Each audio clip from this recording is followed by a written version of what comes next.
Bien, en nuestra clase de esta noche seguimos avanzando en nuestro estudio de la doctrina bíblica de la santificación. Como ustedes recordarán, ya tenemos 8 clases. Esta es nuestra novena clase.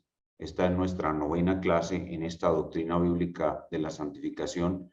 Y hemos ido acumulando material muy importante que es de mucha necesidad, es absolutamente necesario para nosotros poder avanzar en nuestra propia santificación. Digamos que hemos estado más en la parte doctrinaria, hemos estado colocando fundamentos doctrinarios muy importantes que luego vamos a ver su beneficio en la parte práctica. Podemos decir que en el día de hoy vamos a comenzar a ver esa parte práctica, la parte práctica ya de la doctrina bíblica de la santificación. Pasamos de lo un poco más teórico, pero absolutamente necesario, a lo práctico. Sin la parte doctrinaria, sin la parte teórica, no podemos fundamentar el ejercicio de la santificación. Primero tenemos que saber lo que Dios ha hecho por nosotros y tener muy buenos fundamentos en eso, lo que solemos llamar el indicativo, para luego comenzar a obedecer los mandatos relacionados con la santificación, que es lo que llamamos el imperativo. Entonces, ahora estamos entrando ya en la parte más práctica. Recordemos lo central y lo importante que es esta doctrina de la santificación. Recordemos que es central en el plan de Dios. El plan de Dios es santificarnos. Así que es central en el plan de Dios la doctrina bíblica de la santificación, y que la santificación es básicamente recuperar la imagen de Dios que perdimos con la caída. Y recordemos que lo hemos visto a lo largo de todas las enseñanzas, esa recuperación de la imagen de Dios la vamos a lograr en 3 etapas. Hemos resaltado y repetido muchísimas veces con todos. Ya está habilitada la función de compartir pantalla. Muy bien, gracias al Señor. Aquí está entonces compartir pantalla. Full screen. Ok, muy bien. Aquí estamos entonces en nuestra clase, Doctrina Bíblica de la Santificación. Les decía que es una doctrina muy importante. La importancia es central en el plan de Dios. Recordemos que ser santificados es recuperar la imagen de Dios, y que hemos enseñado a lo largo del curso que esa recuperación de la imagen de Dios se realiza en 3 etapas, que son santificación inicial, santificación progresiva y santificación final o glorificación, que es la forma como Dios termina esa obra que hizo en nosotros. Lo que vamos a ver en el día de hoy, que va a guiar nuestra enseñanza de aquí en adelante, es acerca de la meta que tenemos en la doctrina bíblica de la santificación, y que es a la vez la meta en nuestro trabajo por nuestra propia santificación. ¿Cuál es la meta que tenemos en nuestra santificación? Y para ello, las Sagradas Escrituras nos orientan desde el Antiguo y el Nuevo Testamento. Dice Levítico capítulo 11, versículos 44 y 45. Porque yo soy Jehová vuestro Dios, vosotros por tanto os santificaréis y seréis santos, porque yo soy santo. Así que no contaminéis vuestras personas con ningún animal que se arrastra sobre la tierra, porque yo soy Jehová, que os hago subir de la tierra de Egipto para ser vuestro Dios. Seréis pues santos, porque yo soy santo. La meta de la santificación, la meta de nuestra santificación es ser iguales a Dios. La meta es ser iguales a Dios. Obviamente, nosotros nunca tendremos la esencia divina, nosotros nunca seremos dioses, pero en nuestra naturaleza humana, nuestro carácter nuestra naturaleza humana será igual al carácter de Dios. Seremos como Dios. Nosotros siendo seres humanos siempre seremos como Dios, seremos iguales a Dios en su carácter. Y esto lo expresa fielmente la palabra santo. La palabra de Dios dice, sed santos porque yo soy santo. Dios dice, yo soy santo y entonces ustedes deben ser también santos. La palabra santo significa separado, apartado por completo del mal, diferente.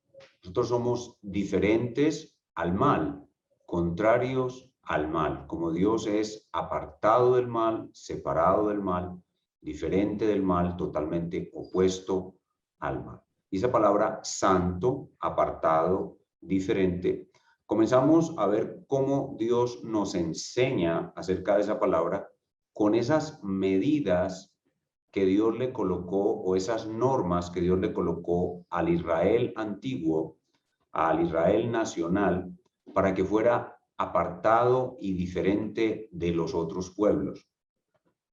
Esas medidas las podemos llamar de santidad exterior.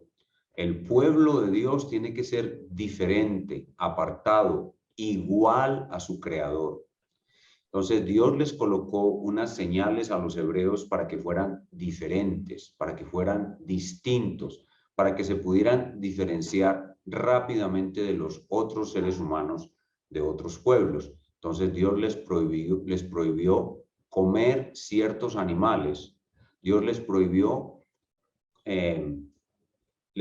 vestirse de cierta manera. Ellos no podían usar mezclas de fibras al elaborar sus vestidos. Ellos debían vestir de cierta manera, debían usar ciertas rayas en sus vestidos. Ellos debían usar la barba de cierta manera.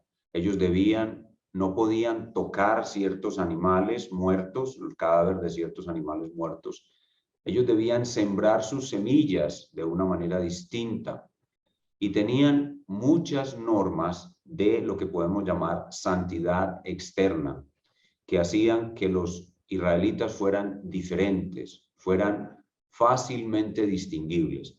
Esa santidad externa o ceremonial que Dios le dio a Israel es un símbolo de la verdadera santidad, que es una santidad interna, es la santidad del carácter, es ser igual a Dios en el comportamiento, en las inclinaciones, en las intenciones, en las acciones.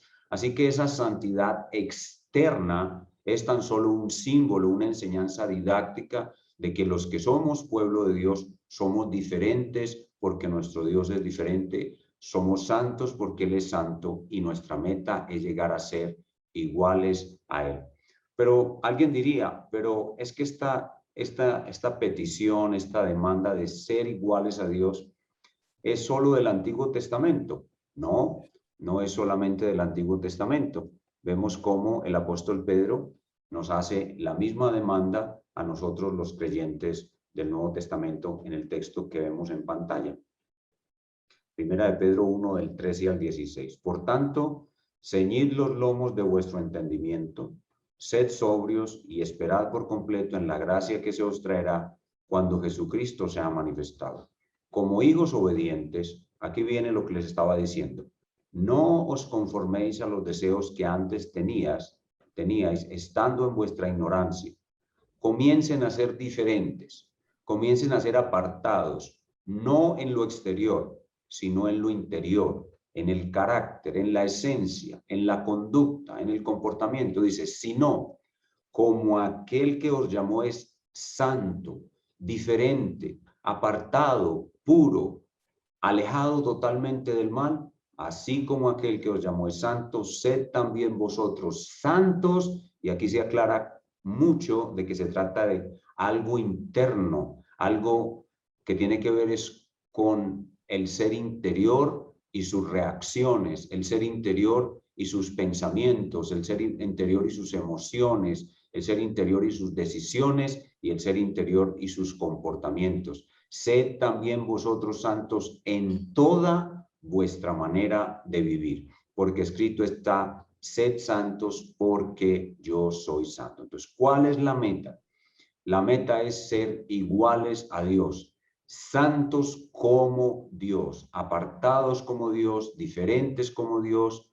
Nuestro carácter debe ser igual que el carácter de Dios. Y el Señor Jesucristo en el Sermón del Monte nos coloca esa medida de santidad en unos estándares muy diferentes a los del judaísmo del primer siglo, mostrándonos que verdaderamente es algo que solo se puede hacer cuando Dios mora en nosotros, cuando el Espíritu Santo de Dios está en nosotros. Mateo 5, del 43 al 48, el pleno Sermón del Monte nos muestra esto. Dice la palabra de Dios, el texto que pueden ver en la pantalla. Oísteis que fue dicho, amarás a tu prójimo y aborrecerás a tu enemigo. Esa era la enseñanza farisaica.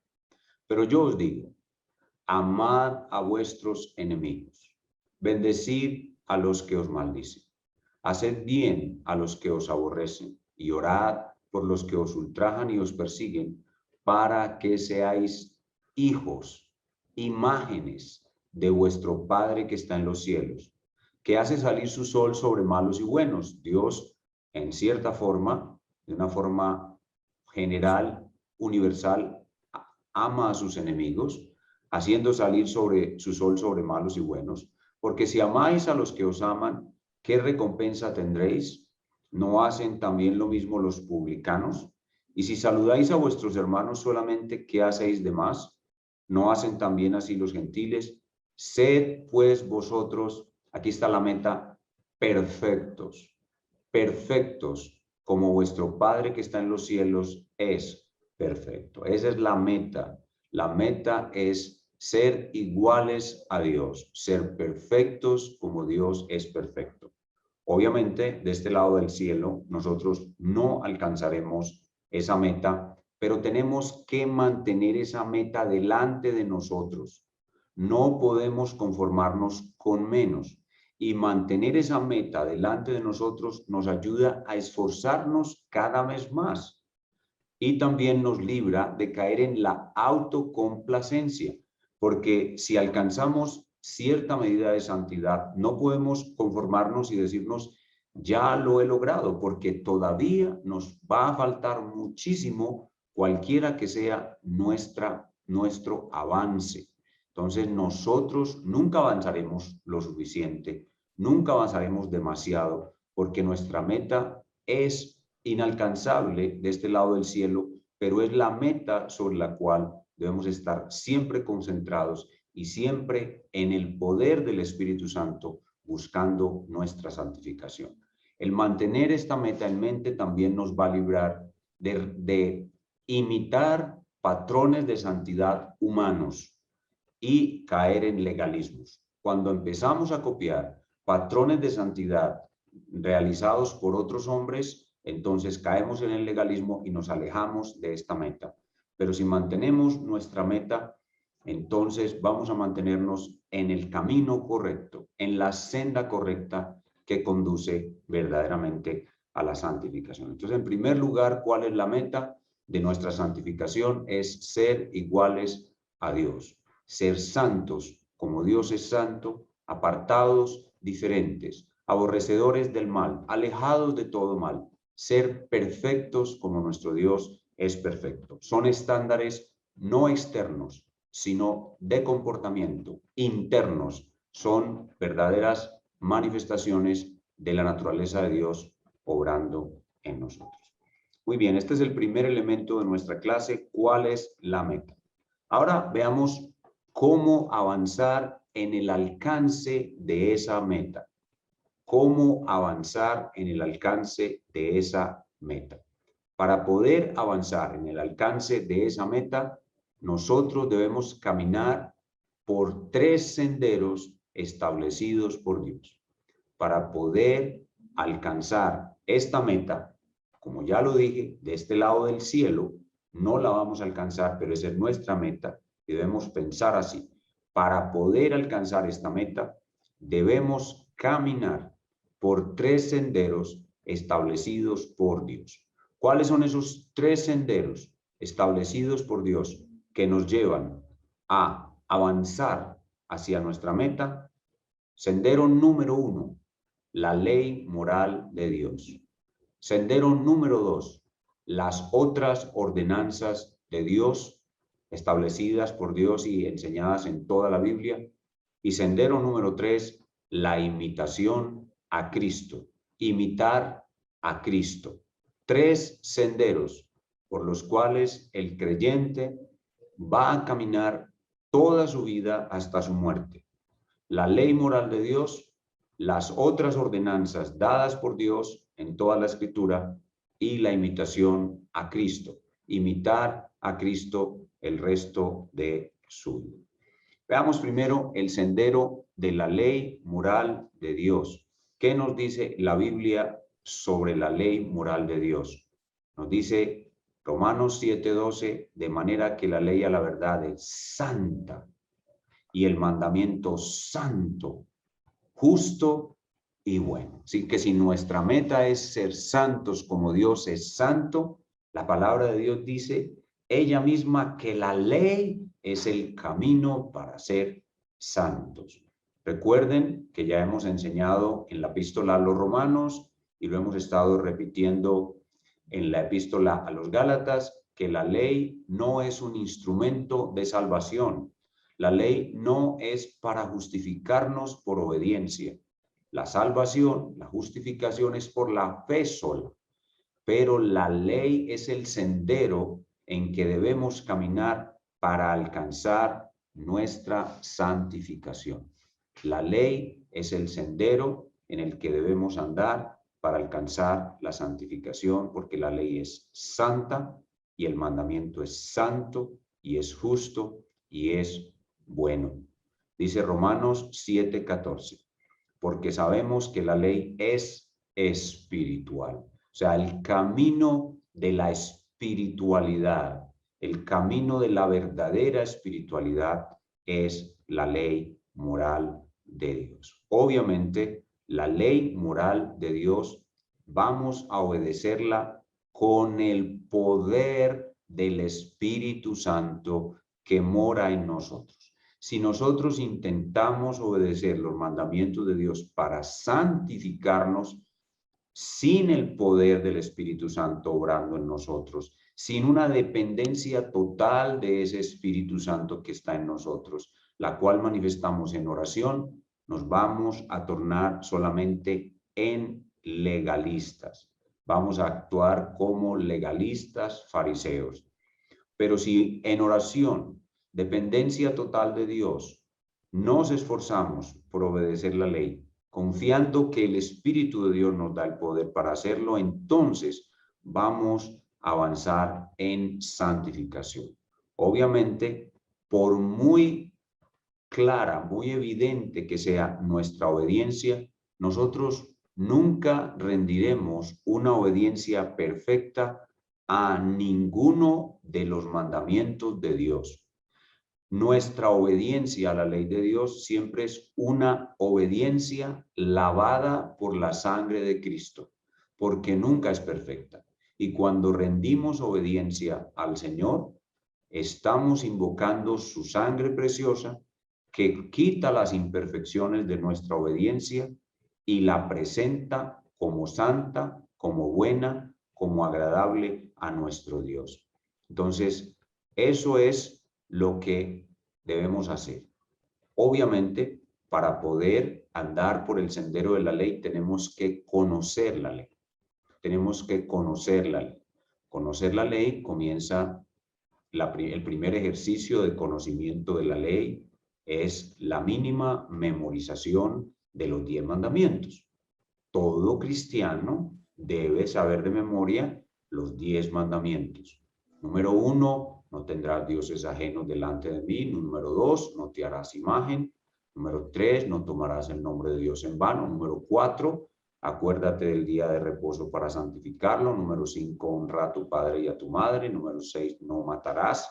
Número 7, no cometerás adulterio. Número 8, no hurtarás. Número 9, no dirás falso testimonio. Número 10, no codiciarás. Los creyentes debemos saber muy bien los 10 mandamientos.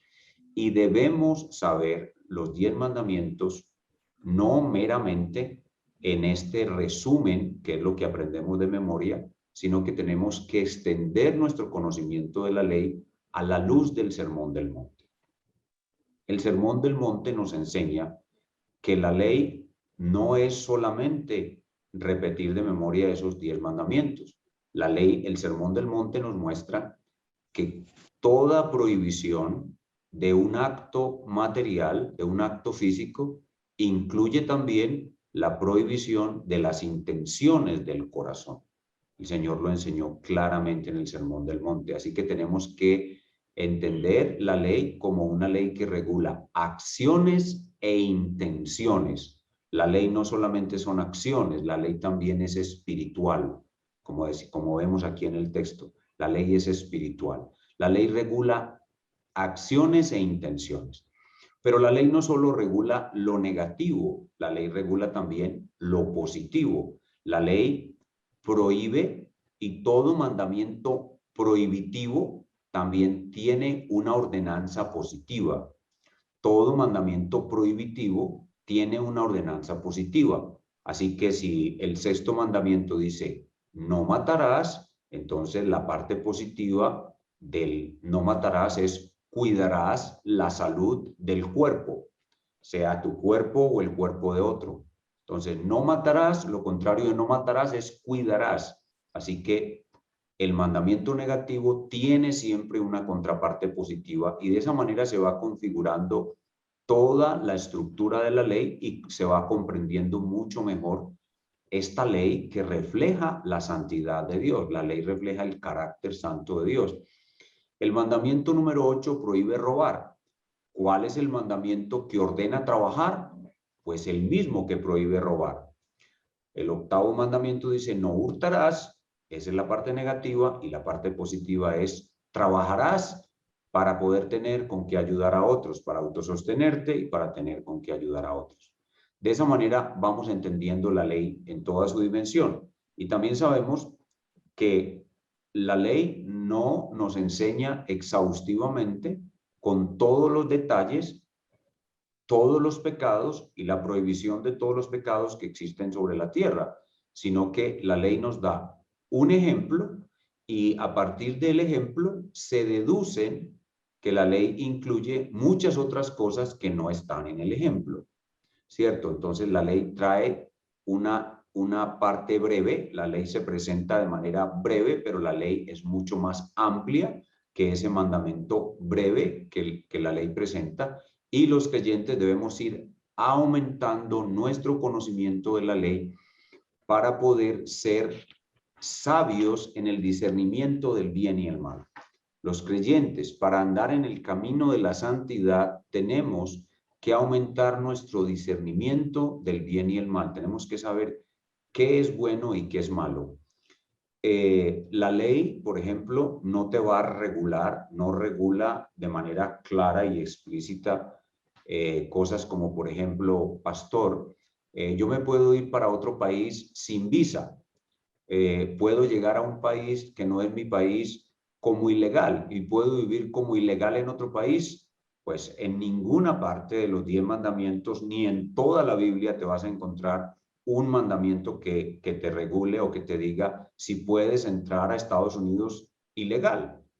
Pero en la Biblia hay suficiente información, suficientes elementos que nos ayudan a tener discernimiento del bien y el mal y a saber que es ilícito, contrario a la voluntad de Dios, irse de ilegal para otro país.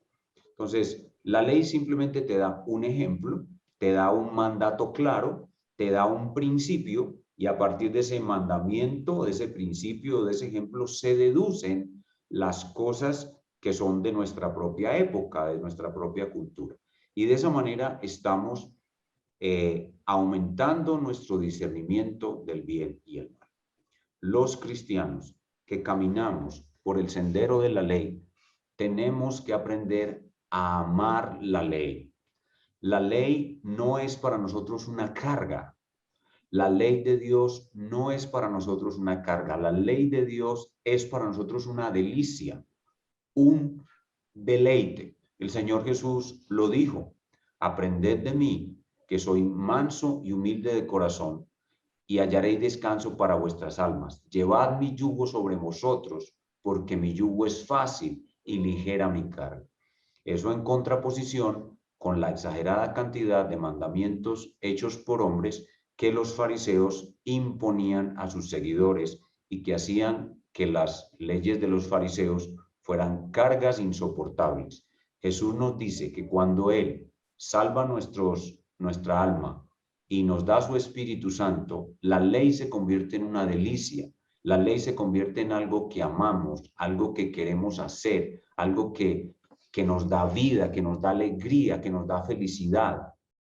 Y por tanto, no se convierte en una carga obedecer la ley, sino que es una ley fácil, porque la amamos, nos deleitamos en ella, dice la Escritura. Oh, cuánto amo yo tu ley. Todo el día es ella en mi meditación. El Salmo 119. Salmo 1. En su ley medita de día y de noche. Entonces, la ley para nosotros como camino hacia la santificación es un deleite, es dada por Dios. Hermanos, me están rayando la pantalla. Por favor, absténganse de rayarme la pantalla. La ley es para el creyente una delicia. La palabra de Dios dice que ella es árbol de vida. Árbol de vida. El creyente ama la ley de Dios, por tanto, la conoce bien, está ejercitado en ella, está ejercitado en el discernimiento del bien y del mal, y cuando va a obedecerla, lo hace con gozo, lo hace con alegría. Se siente muy bien transitando por el camino, por el sendero de la ley. Pero ahora nos falta un segundo camino o un segundo sendero que debemos recorrer cuando vamos a transitar por la ley, a transitar en el camino de la santificación. Y el segundo sendero son las otras ordenanzas de Dios. En las Sagradas Escrituras, no solo la ley moral de Dios se constituyen en un parámetro de conducta para nosotros, sino que en las Sagradas Escrituras, como decía ahorita, hay toda una gama, todo un espectro de ordenanzas que se pueden sacar directamente de la misma Escritura o que se deducen de principios y de ejemplos que vemos en las Sagradas Escrituras. En Romanos capítulo 12, por ejemplo, el apóstol Pablo, después de decirnos que debemos renovar nuestro entendimiento, no conformarnos a este siglo, eso, por ejemplo, es un mandato que no está en la ley. La ley no nos dice que debemos renovar el entendimiento, eso se supone, pero el apóstol Pablo nos dice: no os conforméis a este siglo, sino transformaos por medio de la renovación de vuestro entendimiento. Eso significa que tenemos que hacer un trabajo permanente por cambiar nuestra forma de pensar y ajustarla a la forma de pensar de Dios. Esa es otra ordenanza que Dios nos da y que debemos procurar andar en ella. Y luego dice el apóstol Pablo: ninguno tenga más alto concepto de sí mismo que el que debe de tener. Esa es otra ordenanza que tiene que ver con el orgullo. Nosotros debemos trabajar sobre nuestro orgullo. Los 10 mandamientos, ellos nos hacen humildes cuando nos sujetamos a ellos, pero en los 10 mandamientos no hay ninguna alusión directa al orgullo. Son otras ordenanzas que están en la Sagrada Escritura. Son otros preceptos que hay en las Sagradas Escrituras. Y ahí mismo en Romanos 12, en el verso 6 al 8, el apóstol Pablo, por ejemplo, da una ordenanza sobre la forma como debemos usar y administrar todos los dones, oportunidades y posibilidades que Dios nos da para servirle en este mundo. Y eso es un ejemplo de esas otras ordenanzas que son ese otro sendero en el cual debemos caminar en pos de nuestra santificación. Veamos Romanos 12, del 6 al 8.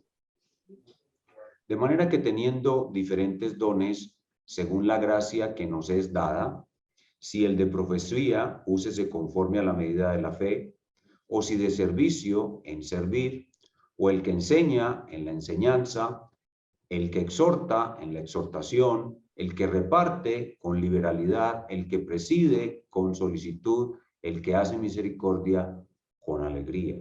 Miren ustedes aquí, se trata de dones que Dios le ha dado a su pueblo y es una ordenanza de Dios, no está en la ley moral de Dios, pero es una ordenanza de Dios que debemos usarlos. Y usar esos dones es andar en el camino de la santificación. No usar esos dones es no andar en el camino de la santificación. Así que la santificación no es meramente voy a tener cuidado de mi conducta moral, no voy a caer en adulterio, no voy a caer en mentiras. No, tengo que ir más allá y hay muchas otras cosas que yo puedo hacer y que debo hacer y que son parte de mi caminar en pos de la santidad. Y tengo que hacer muchas otras cosas que son las cosas que Dios me ha dado a hacer, que me son posibles y que yo debo hacer. Y hacerlas es andar en la santificación, no hacerlas es salirme o extraviarme del camino de la santificación. Por ejemplo, en la palabra de Dios, en los 10 mandamientos, no se nos da un mandamiento explícito con respecto al miedo, pero el mandato de no tener miedo es el mandato que más se repite en las Sagradas Escrituras. El mandato más repetido en las Sagradas Escrituras es el mandato no temas, no temas. Así que los 10 mandamientos no nos dicen no temas, pero el resto de la Biblia nos dice no temas. Por tanto, nosotros tenemos que tener una batalla frontal contra el miedo. El miedo es producido por un pecado, que es el pecado de la incredulidad, y los 10 mandamientos suponen que nosotros tenemos fe para obedecer, pero no nos dicen que batallemos contra la sensación de miedo. Miedo, ansiedad, depresión, eso es una batalla que el cristiano debe dar y que no está en los 10 mandamientos. Otro ejemplo, los 10 mandamientos no nos dicen que nosotros debemos evitar un corazón dividido. Los 10 mandamientos no nos dicen que debemos evitar un corazón dividido. Pero el Señor en el Sermón del Monte sí nos dice que debemos evitar un corazón dividido. En Mateo capítulo 6 nos dice, no podéis servir a dos señores, porque amaréis al uno y aborrecéis al otro. No podéis servir a Dios y a las riquezas. Entonces, esos son las otras ordenanzas, los otros preceptos, y los creyentes tenemos que estar bien enterados de toda forma de ordenanza, de toda forma de mandato. Por ejemplo, los 10 mandamientos no nos dicen que debemos ir todos los domingos a la iglesia, pero el Señor nos dice en su palabra que debemos ir todos los domingos a la iglesia. Hebreos 10:25, no dejando de congregarnos como algunos tienen por costumbre. Eso es otro precepto, esa es otra ordenanza que es para nosotros andar por el camino de la santidad. Entonces, ese es el otro camino, el otro camino. También, por ejemplo, la palabra de Dios dice, el que puede hacer lo bueno y no lo hace, le es contado por pecado. Así que esos son otros mandatos, otras ordenanzas, otros preceptos. Y por eso es que es tan importante leer toda nuestra Biblia muchas veces, porque cada que leemos nuestra Biblia completa, estamos adquiriendo, primero, más conocimiento de los 10 mandamientos. Porque por toda la Biblia, mientras leemos toda la Biblia, perfeccionamos el conocimiento de los 10 mandamientos, pero también más conocimiento de todas las demás ordenanzas. Cada vez que leemos nuestra Biblia completa una vez más, estamos siendo más sabios porque estamos adquiriendo más discernimiento del bien y el mal. Cuando vamos a la iglesia a escuchar a un pastor predicar, ese pastor ha recibido de Dios un discernimiento del bien y el mal. Y cuando ese pastor predica la palabra de Dios bien trazada, ese pastor te da mayor conocimiento del bien y el mal. El pastor es ungido por Dios para entender el bien y el mal más que tú, y cuando él te enseña el domingo en la iglesia o el miércoles en culto de oración, ese pastor al escuchar a ese pastor, tú te estás haciendo sabio, más sabio en el discernimiento del bien y el mal. Y por eso es que es tan importante ir a la iglesia, participar de cultos de oración, recibir consejería pastoral, porque de esa manera también el Señor aumenta nuestro discernimiento del bien y el mal. Y ese es el camino de la santidad, el camino del discernimiento del bien y el mal. De hecho, la Escritura llama a los niños inmaduros que no avanzan en santificación, que se quedan como lactantes permanentes, los cristianos que son débiles y que no se han ejercitado en el discernimiento del bien y el mal. Y ese discernimiento del bien y el mal entonces incluye, número 1, los 10 mandamientos bien entendidos en su totalidad, positivo o negativo, breve y amplio, acciones e intenciones, bien entendida la ley, bien entendida, más las otras ordenanzas, todas las otras que están en la Escritura. Y ahora el número 3, el sendero número 3 del camino de la santificación. ¿Cuál es el sendero número 3 del camino de la santificación? La imitación a Cristo. La imitación a Cristo. Imitar a Cristo. La palabra de Dios nos deja muy claro que ese es uno de nuestros principales deberes, ser como Cristo, imitar a Cristo.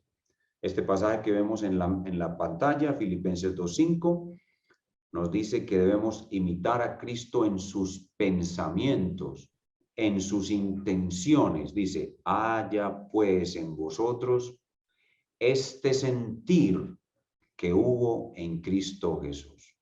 Es el sentir de Cristo. Yo debo de pensar como Cristo y por lo tanto sentir como Cristo. Mi mente debe imitar al Señor Jesús. Yo debo ya tengo por naturaleza la mente de Cristo, pero debo aumentar mi entendimiento de cómo pensaba y cómo sentía nuestro Señor e imitarlo a Él en su pensamiento, en su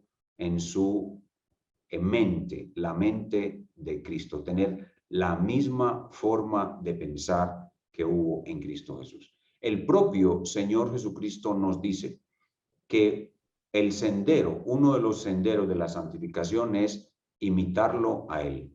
Cuando lavó los pies de sus discípulos en el aposento alto, Él nos dijo directamente que lo imitáramos. Juan capítulo 13, versículos 14 y 15.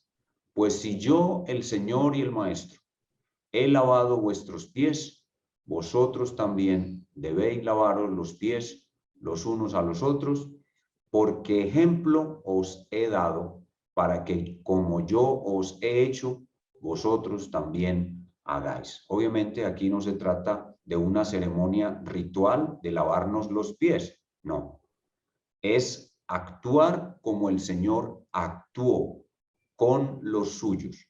Así debemos actuar nosotros con nuestros hermanos, con el mismo cuidado, con el mismo amor, con la misma solicitud, con el mismo servicio para con ellos que el Señor tuvo con los 12, así nosotros debemos tener esa misma actitud, esa misma disposición para con todos nuestros hermanos, especialmente aquellos que están en necesidad. Entonces, la imitación a Cristo es la tercera senda por la cual debemos andar. Y obviamente, para poder imitar más a Cristo, debemos conocer más a Cristo. Así como para poder andar por el sendero de la ley, debemos conocer más la ley, y para poder andar por el sendero de las otras ordenanzas u otros preceptos que hay en toda la Escritura, debemos conocer más la Escritura. Así también, para imitar más a Cristo, debemos conocer más a Cristo. Conocer más a Cristo. Así que nosotros necesitamos ver a Cristo en este tercer sendero. Necesitamos ver a Cristo y necesitamos imitar a Cristo. Ver a Cristo e imitar a Cristo. ¿Dónde vemos nosotros a Cristo? Nosotros vemos a Cristo en todas las Escrituras. Ustedes saben que es un elemento, digamos, favorito mío, algo muy especial de la enseñanza que yo doy de la palabra de Dios en la iglesia, que veamos a Cristo, especialmente en el Antiguo Testamento, lo que llamamos efecto Emaús. Efecto Emaús es ver a Cristo en el Antiguo Testamento, algo que me apasiona, algo que yo hago constantemente, frecuentemente en mis predicaciones y también en algunos audios que he estado grabando y ha sido un elemento muy marcado en los últimos 10 años de mi vida como maestro, mostrarles a Cristo en el Antiguo Testamento. Pero en el Antiguo Testamento Cristo se ve solo en sombras, se ven solo sombras. Y a Cristo lo podemos ver más claramente es en el Nuevo Testamento y de una manera especial en los 4 evangelios. En los 4 evangelios podemos ver a Cristo de una manera muy especial en los 4 evangelios. Y una de las cosas que es de mucha utilidad, de mucha bendición para todos los creyentes es leer los 4 evangelios en armonía. Una armonía de los 4 evangelios es un intento por presentar de manera cronológica y ordenada todos los hechos y las enseñanzas de Jesús. Tomar los 4 evangelios y comenzar a colocar en su orden todos los hechos, desde que se anunció el nacimiento del Señor Jesús, desde la anunciación de su predecesor, de su precursor Juan el Bautista, hasta el anunciamiento a María y a José, su nacimiento, y de ahí en adelante todos los hechos de su vida, sus enseñanzas, sus hechos, sus milagros, los acontecimientos que ocurrieron con sus discípulos, su muerte, su resurrección, su ascensión, todo en forma ordenada, leyendo en los 4 evangelios los relatos que hay de cada hecho, leyéndolos todos juntos. O sea, leer, por ejemplo, si vamos a leer el bautismo de Jesús, lo vamos a leer en Mateo, lo vamos a leer en Marcos, en Lucas, al mismo tiempo. Vamos a tomar esos 3 relatos que hay en estos evangelios y lo vamos a leer todo ese contenido junto. Eso se llama leer en armonía los 4 evangelios. Esa lectura en armonía de los 4 evangelios nos acerca muchísimo al conocimiento del Señor Jesús. Donde hay información más preciosa sobre el Señor Jesús es en los 4 evangelios. Obviamente las cartas también tienen mucha información muy valiosa. El apóstol Pablo, el apóstol Pedro añaden muchas cosas hermosas que aumentan este conocimiento, pero es esta lectura de los 4 evangelios en armonía algo muy recomendable para ver a Cristo, y mientras más vemos a Cristo, más vamos a imitar a Cristo. Y entonces, cuando nos dedicamos a esta labor, nosotros vamos a encontrar que hay algunas facetas del carácter de Cristo que nos quedamos admirados.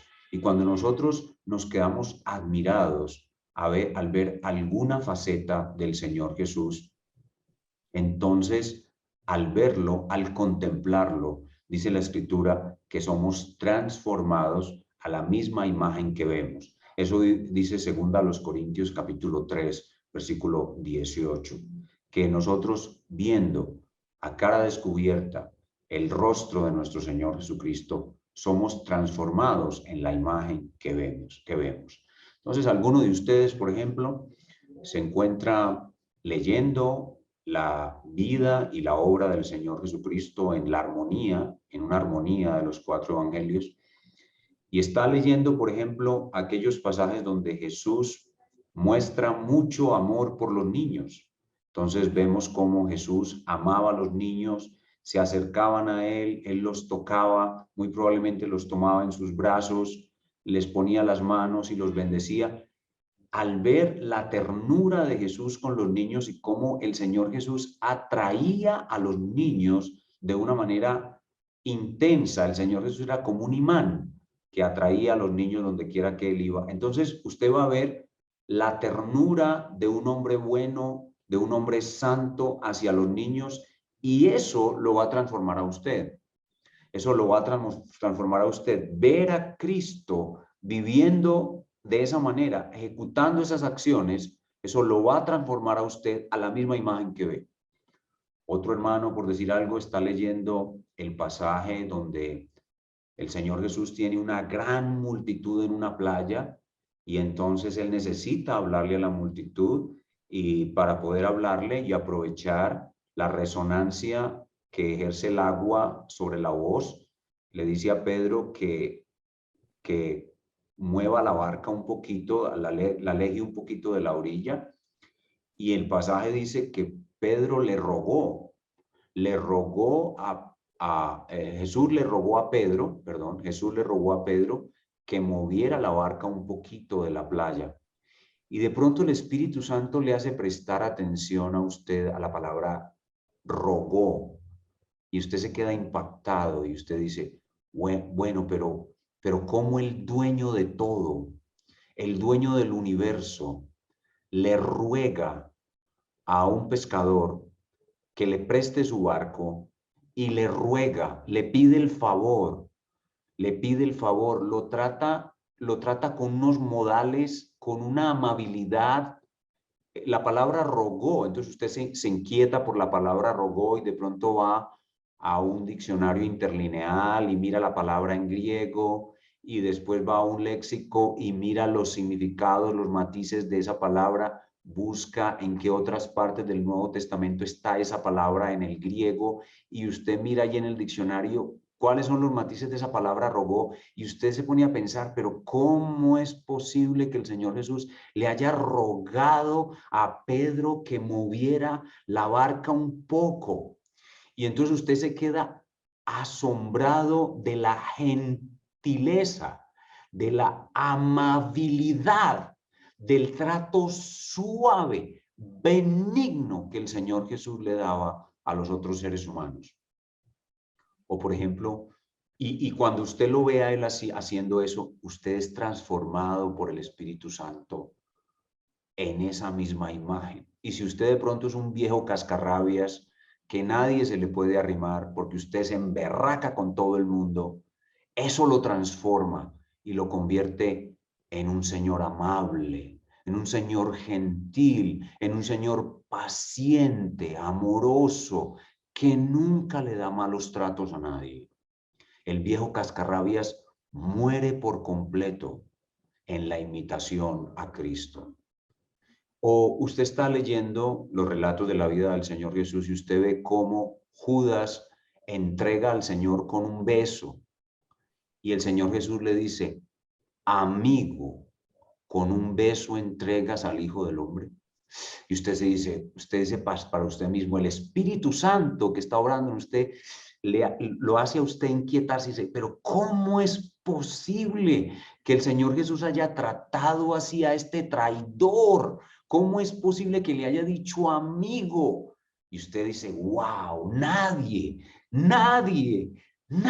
es como el Señor Jesús. Yo quiero ser como Él. Yo tengo que ser como Él. Yo me voy a obligar a mí mismo a ser como Él. Y así sucesivamente. Usted se encuentra leyendo la vida del Señor Jesús y el Espíritu Santo toma una sección de la Biblia y lo transforma. Por ejemplo, a mí, ya esto es en lo personal, a mí, la faceta que más admiro del Señor Jesús es su determinación, es su determinación.